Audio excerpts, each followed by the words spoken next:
네, 지역별 구체적인 상황 알아보죠. 먼저 대구 경북입니다.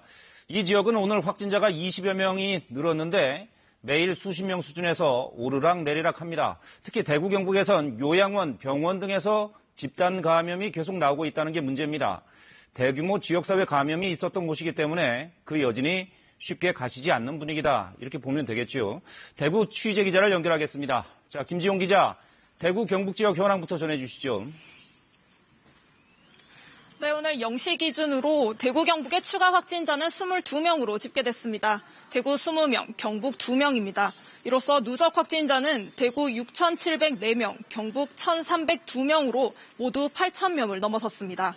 대구 경북 사망자는 다소 늘어 150명을 넘었고 중증 환자는 30여 명으로 파악됐습니다. 하지만 완치율은 계속 상승하고 있습니다. 생활치료센터로 활용된 경북대학교 기숙사에서 코로나19 확진자 280여 명이 완치돼 퇴소하는 등 모두 4,100여 명이 완치돼 완치율 60%를 넘었습니다.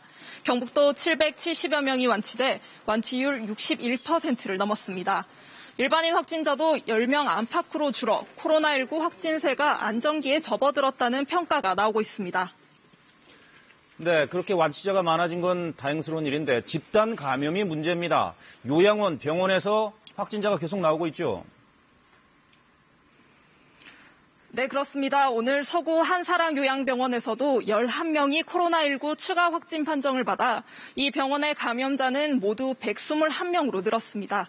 단일 병원에서 발생한 감염자 수로 청도 대남병원 확진자 120명을 넘어선 경우는 달성군 제2미주병원에 이어 두 번째입니다.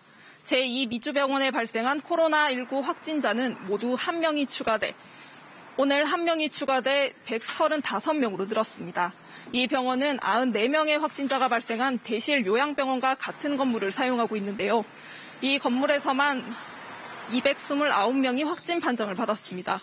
역학조사 결과 두 병원으로 간 확진자가 있었고 두 병원이 엘리베이터도 함께 쓴 것으로 알려졌습니다.